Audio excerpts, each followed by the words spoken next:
کہ ابھی رجب شریف کا مہینہ شروع ہے نا, آج 7ویں شب لگ گئی ہے, ابھی کنڈوں کی نیاز کا معاملہ ہوگا اور لوگ کہیں گے بخاری میں ہے اس کا ذکر. یہ بات ہے, کنڈوں کی نیاز کا ذکر بھی آپ کو بخاری میں چاہیے. میرے عزیز ایسی بات مت کرو. کنڈوں کی ایک نیاز ہے, مستحب عمل ہے, اصال ثواب ہے, اور اصال ثواب کے لیے اور مستحب عمل کے لیے یا نفل عمل کے لیے کسی ثبوت کی ضرورت نہیں ہوتی. دیکھو ایک بات آپ سے کہتا ہوں, بات جو وہ تفصیلی ہو رہی ہے لیکن بات سمیٹنے لگا ہوں, سمیٹ بھی رہا ہوں دیر سے, لیکن آپ سننا چاہتے ہیں تو اختصار کے ساتھ اس کو کہوں. دیکھیے اگر کچھ لوگوں کا یہ خیال ہوتا ہے نا, انگوٹھے چومنا کہاں سے ثابت ہے, ایک چیز, کنڈے کی نیاز کہاں سے ثابت, چادر چڑھانا کہاں سے ثابت, مزار پہ جانا کہاں سے ثابت. ایک بات آپ کو یہ بتاؤں, ثابت کے لیے دلیل نہیں چاہیے. توجہ آپ کی, کسی چیز کے ثابت ہونے کے لیے, کرنے کے لیے, کسی کام کے کرنے کے لیے دلیل کی ضرورت نہیں ہے, ورنہ آپ کو ہر کام کے لیے دلیل چاہیے. پھر کرسی پہ بیٹھنے کے لیے کیا دلیل ہے, مائک ہاتھ میں لے کے تقریر کرنے کے لیے کیا دلیل ہے, چھٹی کے دن غریب نواز کے عنوان پہ تقریر کرنے کے لیے کیا دلیل. یعنی آپ دلیل دلیل دلیل دلیل کے اندر اس قدر الجھ جائیں گے کہ آپ اصل دین کی معرفت سے محروم ہو جائیں گے. تو کسی کام کے کرنے کے لیے دلیل نہیں چاہیے. جیسے ایک سمجھانے کے لیے کہتا ہوں, مجھے اسکول جانا ہے, اور کہا اس کے لیے کون سی اجازت دی آپ کے ابا نے, دورے کے لیے جانا ہے کون سی اجازت دی. بات اجازت کی نہیں ہے, دین یہ کہتا ہے کسی کام کرنے کے لیے دلیل نہیں چاہیے, اجازت نہیں چاہیے.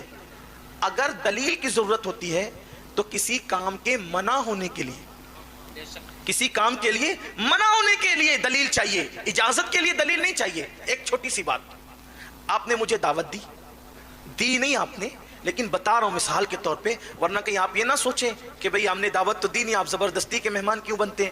لیکن سمجھانے کے لیے آپ نے مجھے دعوت دی.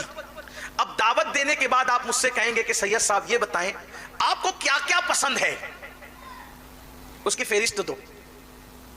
آپ کو توجہ آپ کی, آپ کو کیا کیا پسند ہے اس کی فہرست دو. کتنی فہرست بنے گی؟ جے پور سے آ کر جانے کا وقت ہو جائے گا لیکن دعوت کا وقت نہیں آ پائے گا.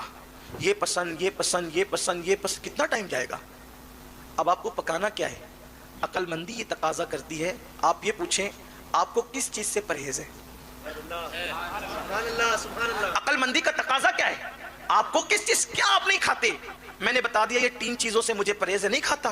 تو 3 چیزوں کے علاوہ اب آپ کو کیا پتا چلا, 3 نہیں پکانا, باقی جو چاہے. صحیح, یہی ہے نا طریقہ, بات سمجھ آتی ہے. تو اب اللہ کو کیا پسند ہے, اس کو کہتے ہیں جائز, اور کیا ناپسند ہے اس کو کیا کہتے ہیں, ناجائز. تو پسند کی فہرست بنانا مشکل ہے, پسند کی فہرست بنانا, ارے جب میری پسند کی فہرست بندہ ہو کر بنانا مشکل ہے تو اللہ کی پسند کی فہرست بنانا کوئی آسان ہوگا, کوئی آسان ہوگا. جب بندے کی پسند کی فہرست کی حد نہیں تو خدا کی فہرست کی جو پسند کی فہرست ہے اس کی حد کیا ہوگی. کون پڑھے گا, کون سمجھے گا, کون معلوم کرے گا. تو اسلام بچوں کا کھیل نہیں ہے, میز پر بیٹھ کر 4 لوگوں نے اسلام گڑھا نہیں ہے. طریقہ یہ ہے کہ یہ پوچھا جائے آپ کن چیزوں کو ناپسند کرتے ہیں, اس کے علاوہ ہم سمجھ جائیں گے کہ یہ سب آپ کو پسند ہے. کس کلر کو ناپسند کرتے ہیں سمجھ جائیں گے, اس کے علاوہ سب کلر پسند ہے. کس مشروب کو ناپسند کرتے ہیں سمجھ جائیں گے, اس کے علاوہ سارے مشروب پسند ہے. کس شہر کو ناپسند کرتے ہیں سمجھ جائیں گے, اس کے علاوہ سارے شہر پسند ہے. بلا تمثیل, بلا تمثیل اللہ کی پسند کو جائز کہتے ہیں, اللہ کی ناپسند کو ناجائز کہتے ہیں. تو اللہ نے اپنی پسند کی فہرست نہیں اتاری بلکہ اللہ نے بتا دیا یہ مجھے ناپسند ہے, تو اللہ نے ناجائز کی فہرست بیان کر دی. اب آپ کو بھی ایک پتہ کرنا ہے کہ جائز ہے کہ ناجائز, تو جائز کی فہرست میں مت ڈھونڈا کرو, ناجائز کی فہرست میں ڈھونڈا کرو. جو ناجائز کی فہرست میں ہے بس وہی ناجائز ہے, اس کے علاوہ جو ہے وہ سب جائز ہے, جو ہے وہ سب جائز ہے.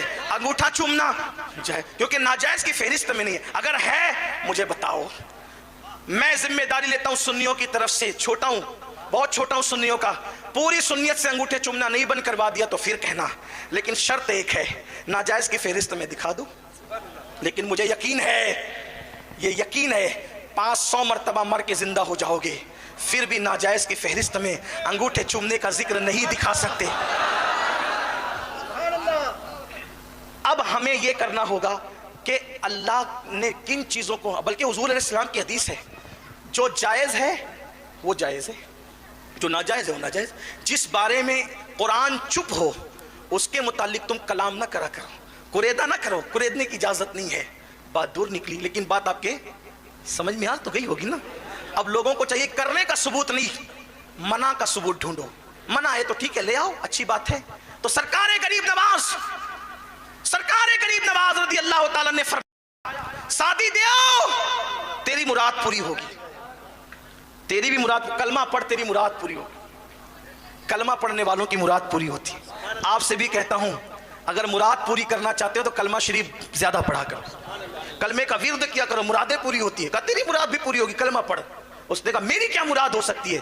فرمایا سن، بتاؤں تجھے کیا ہے؟ کہا سن، ایک مورت ہے پتھر کی مورت جو بہت سلیقے سے تراشی ہے سنگ تراش نے، اور اس کو دیکھ کر تو اس پر شیدا اور فدا ہے۔ دن بھر یہاں کھڑا رہتا ہے اور جب لوگ سو جاتے ہیں تو رات کو جا کر کے اس بت خانے میں اس مورتی کے پیروں کے پاس بیٹھ کر کہتا ہے مجھ سے بات تو کر، مجھ سے بات تو کر، مجھ سے کلام تو کر، مجھ سے بات تو کر، مجھ سے کلام تو کر۔ روتا رہتا ہے لیکن وہ تجھ سے کلام نہیں کرتی۔ تیری یہ مراد پوری ہوگی اگر تو نے کلمہ پڑھا، اگر تو نے کلمہ پڑھا تیری مراد پوری ہو۔